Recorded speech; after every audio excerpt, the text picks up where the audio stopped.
Hi, and welcome back to another episode of Tech Talk, the series where entrepreneurs, influencers, and anyone willing to work for better today meet to discuss how technology is changing lives. I'm Nicole Crawford Thompson, co founder here at Neritech. This season of Tech Talk is all about entrepreneurs behind innovative software solutions. And today, we'll be meeting someone who is using technology to innovate how students access educational resources. Sheryl-Ann Thomas Scott is a digital communication specialist who spent the last 8 years building brands for startups and government projects. She studied communications up to the master's level at Emerson College in the US and Northern Caribbean University here in Jamaica. Last summer, in the middle of the pandemic, she became the co-founder and managing director of Peruse Books. Peruse is an edtech platform where students can basically rent new and used textbooks and then have them delivered to their homes across the island. Neartech had the great opportunity of designing the Peruse website, and today we are joining Sheryl-Ann to discuss her tech solution in more depth. So welcome to Tech Talk, Sheryl-Ann. Thanks for having me. Thank So you, this, Nicole. yeah, thanks for being here. Really appreciate it. Now I just want to jump right in and ask you, why do post-secondary students need a textbook rental service? So firstly, I must say Peruse was really born out of a need that I had acknowledged, done a bit of research, extensive research for a number of years prior to the pandemic. And I Mm, recognized that it was a need because there are lots of persons who want to have access to the right type of educational resources, but they are unable, one, to either afford it, or they may not see it as being something that they need to really invest at the level that is typically required because of the limitations that we have just typically. And so for me, that was something I saw as a gap, and it needed to be filled, primarily because in my own graduate studies experience, while overseas, I was only able to afford books that I could rent.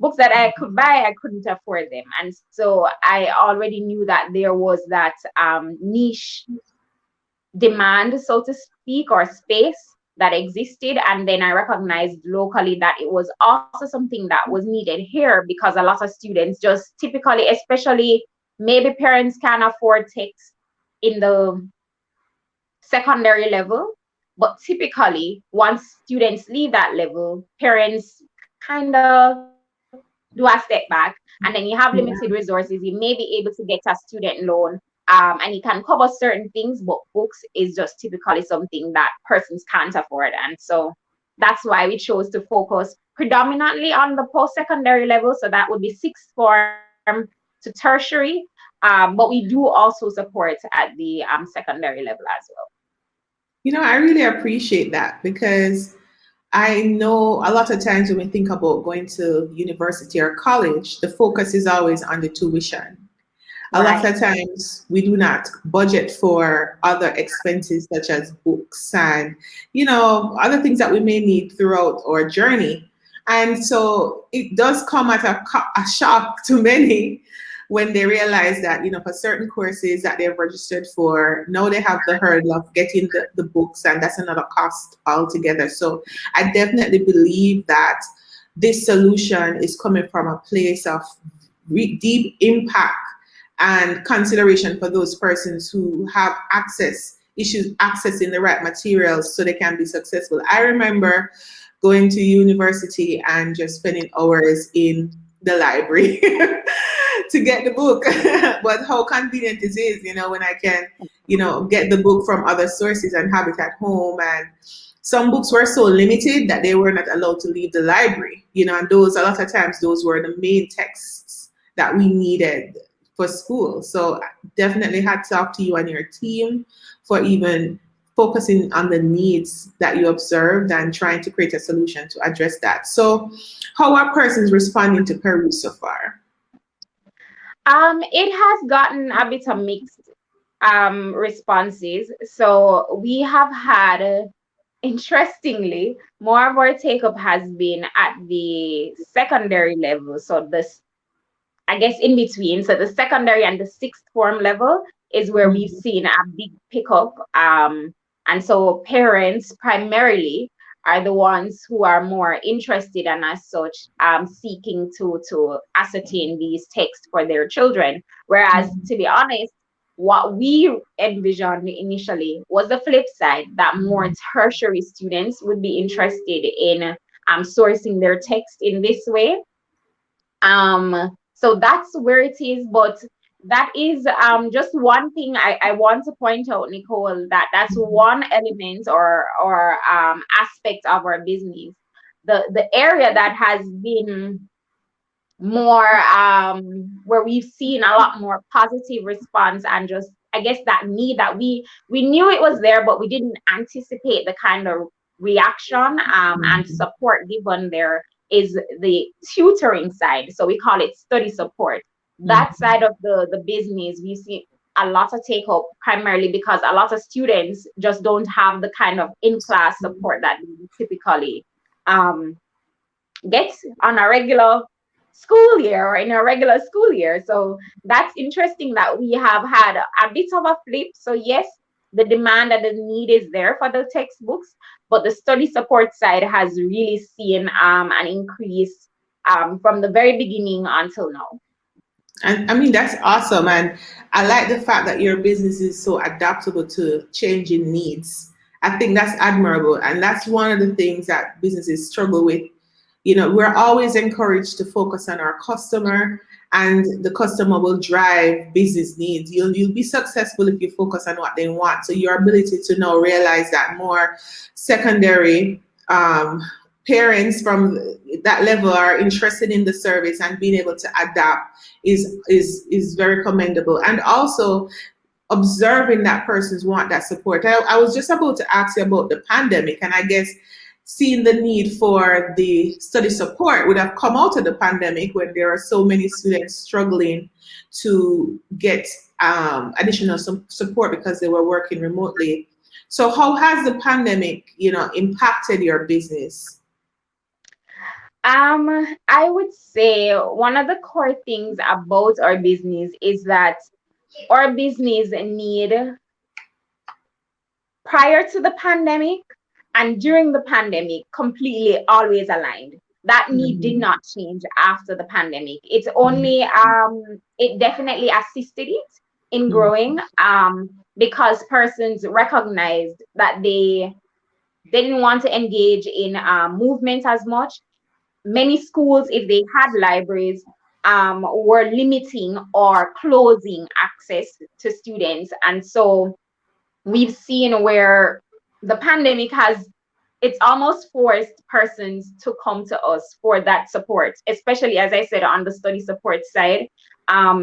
So I know a lot of businesses may mention that the pandemic for them would have caused a bit of an opportunity for them to pivot, and I will not say that we didn't have to. Yeah. I Yeah. pivoted a number of times, to be honest, but it definitely enhanced and encouraged what we were already doing, I would say, and have assisted us in growing a bit. I wouldn't say a bit faster, but definitely in the area that we did not expect. As I said, in the secondary level, we have seen a much larger growth than anticipated when it comes on to students and parents reaching out. We have parents reaching out pretty much all the time to say, can you deliver on this one-on-one support? What is the cost? Can we customize the package? I think, if anything, the pandemic has caused us to rethink our packages. And so we've had to, initially, we had only one package at the CSEC level. And technically we still do, but we've allowed for persons to pay for smaller sessions versus the larger package which we had, and we had anticipated that we'd get a lot more persons, but there are lots of parents that have reached out and said we can't afford, you know, the package that you have, but we'd like to have this service. Can we do X instead? Can we have less sessions, one-on-one sessions, or can we participate more in a class or group setting? So it's I would say it has encouraged and reinforced what we had planned for. Um, I definitely would say that's the case. I mean, one of the biggest challenges for us, though, is that the pandemic has sort of forced us to use other methods to engage parents and students versus what we would have hoped for when, for example, initially we would have thought that persons would be more inclined to doing to engaging us on a physical level for certain things. Most of our things were always going to be online, digital, and that was prior to even the pandemic. But even just to say, okay, we want to do some group sessions, is this something that we could potentially promote in a physical space as well as virtually? And pretty much everything has had to be completely virtual, online, and there are limitations. You know, the internet can go, light can go away. I remember we were supposed to have a marathon last year in October, and it was literally a storm that day. We still had it, but we had a lot of students that just weren't able to stay on because, you know, the light went, the lightning, there was a lightning storm. So things like that will happen. But at the same time, I can say the pandemic has assisted in our growth. That's awesome. So as you look towards the future, what's next for Peruse? Where do you see the business going? So I'd point to two things. I'd want to say we are planning to continue promoting and focusing on what we deliver in our one-on-one packages, and I won't share all of what we're planning to do, but we definitely want to continue on our trajectory of ensuring that our students come first. Yes, you said customers, but for us, you know, our students are our customers. And so just tailoring everything that we deliver to them and making it more convenient to them. And also ensuring that they have programs and not just packages. That's something that we have gained in this year of our very first year, actually. And so being able to recognize that parents and students alike are more inclined to understanding what this program is. And so we're working on creating more programs beyond just the packages that they purchase. Another thing I would say is, I guess, pivoting a bit to see how we can get more into digital text.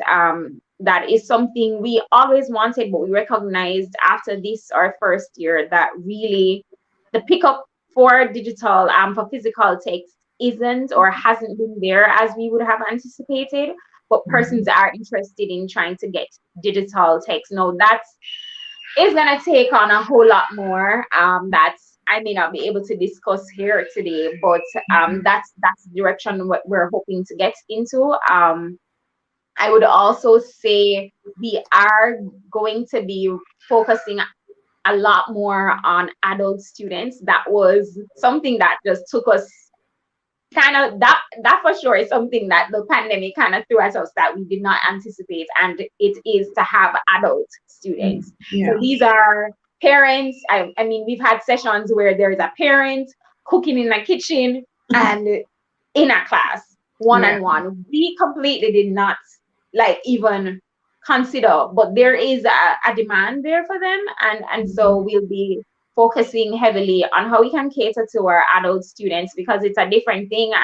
Still, we're going to be focusing on creating programs that are suitable for them, but delivering as adult to adult, you know, it's a different type of setting and approach, and we're excited to be pushing ahead with that as well.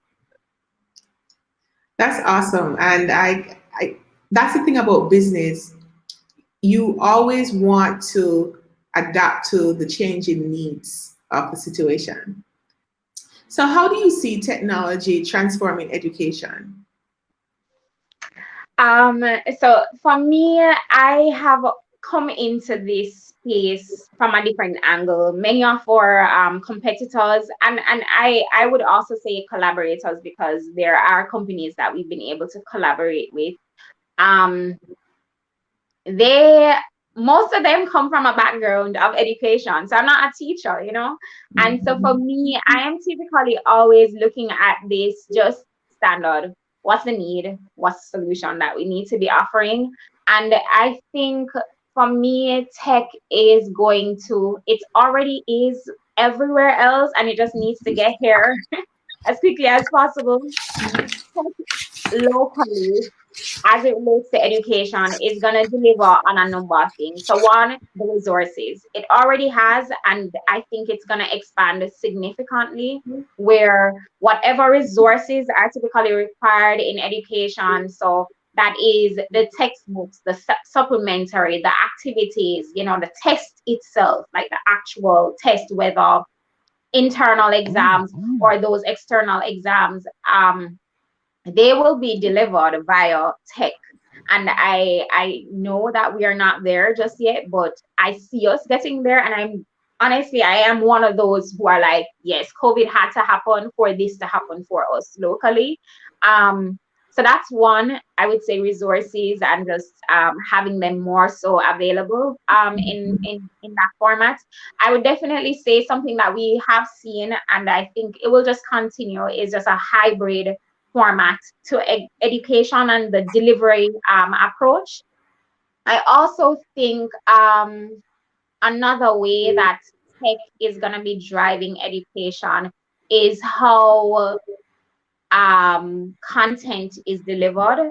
So it's one, the resources using tech, but also how content is delivered, meaning whether it's a bit more interactive. So you're going to see a bit more of the gaming, and locally we are already seeing that, where there is gaming in within or integrated in how education is delivered. And I really look forward to us even taking that a further notch up. I also do see tech being, so I mentioned gaming, resources, so how content is delivered. And then I would say finally, I see tech for education a bit one-on-one, so personalized in the experience. I Locally, education has always, and I would say across the region, it has always been like a blanket. All students do X, Y, and Z, and that's it. And you know, but I do think that the next space that we're gonna get to is where education is delivered more in a personalized format. And so more students, and maybe we don't get to that right now, maybe not even for another 5, maybe it's 10 years, but I do see us eventually getting to that space of it being a bit more personalized. So, you know, a lot of the um evaluations and assessments will be done at an earlier stage, and then pretty much providing the type of personalized type of education. So that's where I see us getting. I don't know if I have the timeline right, but I'm hoping that we are able to get into that sort of space. I definitely think that you can adapt to you're very great at adapting to your great at identifying your customers' needs and adapting to provide those the right solutions. I believe that wherever you guys see yourself in the future, how you position yourself, you'll definitely achieve that. You've shown one great what I call element or characteristic of an entrepreneur, which is adaptability. I know Peruse is going to do great things. And of course, we'll continue to support you guys in whichever direction you go as you build your business and continue to make an impact. So thank you so much, Sheryl-Ann. Thank you so much for having me. Thank you. Expensive textbooks have been a long-standing problem for students and parents alike, and it only intensifies as students get older. Now, Peruse is not only solving this problem, but also showing us yet another way in which technology and education can create more beneficial and equitable learning landscape. If you're a student in college or a sixth form, I encourage you to try out their platform. And if you're an adult wanting to continue learning and expanding on your career or achieving your educational goals and objectives, Peruse is the place for you. Remember to share this video with a friend and to subscribe to our channel so you never miss an episode. And guess what? If you're thinking about coming up with the next innovative solution, give us a call. You know, we develop and maintain digital custom solutions here at Neritech. And so if you have an idea for a web application or platform or mobile app, you know, just complete the form below and we will contact you to discuss your solution even further. I'm Nicole. Take care.